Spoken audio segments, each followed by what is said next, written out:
Now, all the kids who wrote exams in the last 5 years, please, please, please do yourself a favor if you don't receive a grant. And even if you don't need the grant, check and call in and see if someone is using your ID number to claim money on your behalf. Not living in South Africa and I swear you are judging the country from afar, I would say it is very wrong.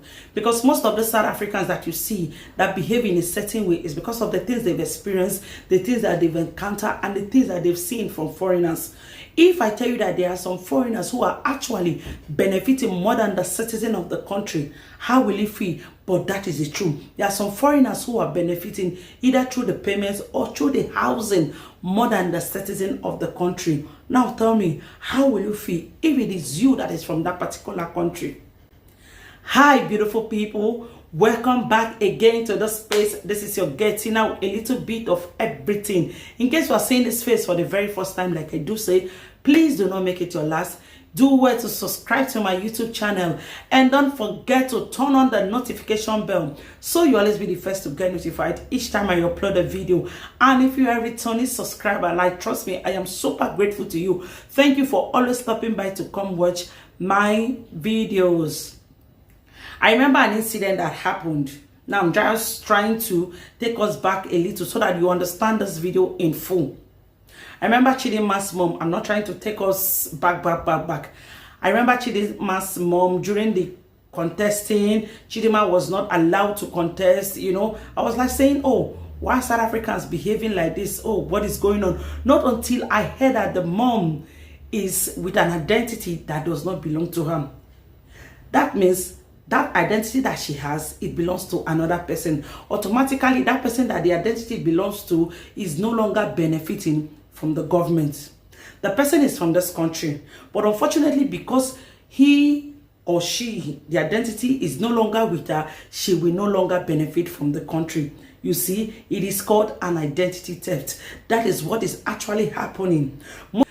Many South Africans are no longer benefiting from their country. Do you know why? Because most of their identities has been stolen.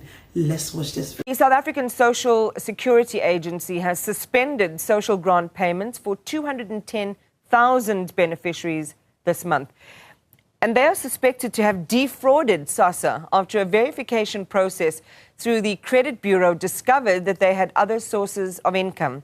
Newsroom Africa's Ngobile Madlana has the story and joins us now. Just walk us through again, Ngobile, how this was discovered and what will happen next in respect of those who are found to have actively defrauded Sassa.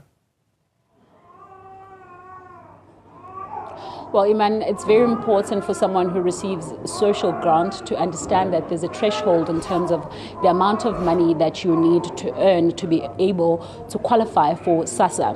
Now, in this case, we understand that some of these people had qualified previously. However, when their income stream changed and they had other sources of income, they did not expose this or speak to the officials so that they're able to block the Sassa and they can continue with their various income. So these are some of the issues, of course, that we are going to have highlighted by the spokesperson of Sassa that is joining me now.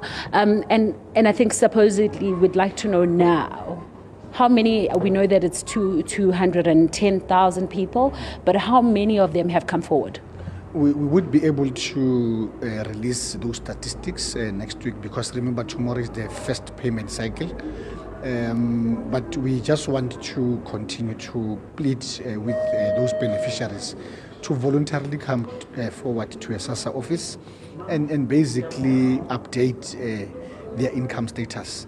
Because we have suspended it, it's not stopped permanently, but failing which would be left with no option but to permanently stop it. All right. So what is the process then right now with regards to these people that you have found that they've defrauded you? All what they simply have to do is to present themselves to their nearest Sassa office with necessary documentation to a Sassa official to basically ask a Sassa official to update their file. And I think once that happens, we'd have an arrangement with them. That's why I said it's still at a cordial level. and we think that they will respond positively. Unfortunately, if they don't, we would have to escalate, and we know when we escalate, it basically means that then we have to bring the law enforcement agencies so and so forth and trace them, and after that we would be left with no option but to make sure that they get arrested. And I have said earlier on that we don't want to go to that level. That's why we are appealing to them to do the right thing. Professor, we know that from tomorrow, which is the 3rd, is when you're going to start seeing the payments of these grants. Some of these beneficiaries won't be getting this. But do we know who they are? Because you did mention that some of them are actually working as civil servants. No, we know. It cuts across in terms of the kinds of grants. But secondly, it's easy when it's a public servant because obviously we have a personal number. We can then be able to trace them easily. And secondly, we can do it easy in terms of blocking the grant from flowing to them. And in terms of getting back the resources of government which were given to them wrongfully so or fraudulently so, we're able to trace them and have an arrangement with them. The difference is that if it's a private citizen, we have to do tracking and tracing, and which would take a little bit longer for us to be able to trace where they are and basically have an arrangement with them. But look, from where we are as an organization, we think they will do the right thing. So when can we expect the organizations to start making moves in terms of opening a case against these people? Because ultimately they have defrauded you. It is a case. I hope we won't go there, but we are going to give them this week and next week because it's basically the payment, and we'll sit down as management to evaluate, one, in terms of the response rate, but secondly, would also want to find out what is it that they have committed themselves to do. And I think from there, the report will be written to us by our fraud management unit, which would then be adopted. And I think from there, the executive will have to take a decision in terms of what is the next step. Thank you very much for speaking to us. That is Paseka Letsatsi. He is a spokesperson for Sassa, just giving us details, man, on that story about a number of people that have defrauded Sassa, that they are currently waiting for them to come forward to their offices, especially since tomorrow is the day that they will start paying, and of course not paying those that were part of the defrauding. All right, Mobile Madlana, thanks for that. As we heard there, some obviously straight up. Good morning, South Africa. Please listen to this and share this video. Yesterday, there were officials at Sassa in Aidichua arrested for fraud, and we know the stories. And then a person that I know told me that she wanted to apply for a 340 grant that the government gives. It's a young person, unemployed, finished high school last year.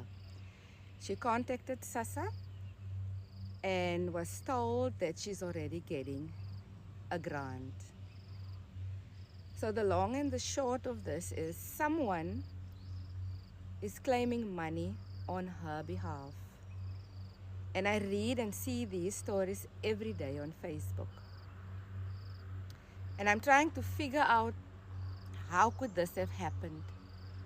And my only conclusion, not factual, opinion and thinking through this event is she wrote matric exams last year.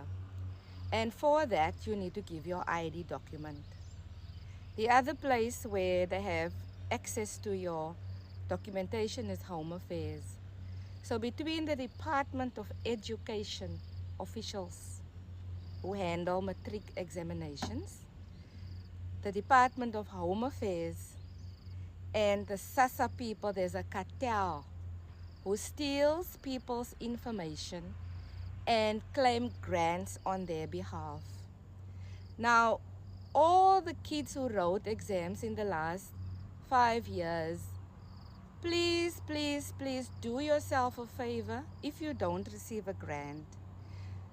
And even if you don't need the grant, check and call in and see if someone is using your ID number to claim money on your behalf. This country will be saved by us normal people, citizens of this country. We've got social media on our side, and we have to hold government and corrupt people accountable. This is just utter. It's disgraceful. It is unforgivable. We have a country that's ravaged by poverty and unemployment, but the stealing is going on like it is business as usual. Please share my video and check up on your ID number at Sassa, even at Home Affairs, because some people were even married off to foreigners without their knowledge. This is how bad it is. Peace. Mwah.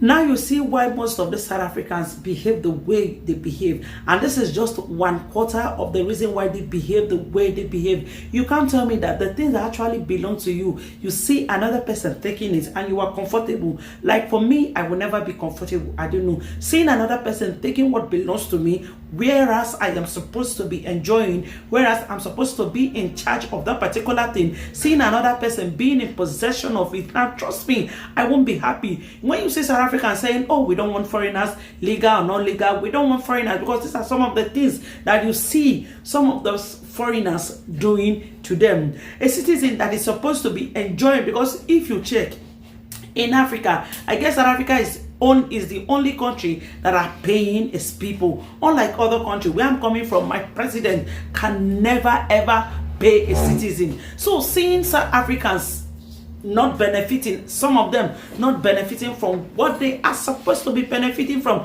trust me, it is annoying, it is not appealing, it is not okay. So when you see them reacting, sometimes the way they react, this is one of it, this is just one of it. There are countless, there are many of it that actually makes them to react the particular way they are reacting. It's not like they purposely hate foreigners. It's some of the things that you see foreigners, legal or no legal, doing. That is why you see them react in a way. And like I said before, this is just one of it. There are many of it. If I've offended you, probably you are actually you are benefiting from South African government. You are not in South Africa. If I offended you, I didn't mean to. I'm just trying to let people know that these are some of the reasons why South Africans behave the way they are behaving, and people are not happy with them. Thank you for watching this video, and in case you've not subscribed to my YouTube channel, please do it to subscribe to my YouTube channel. Bye for now.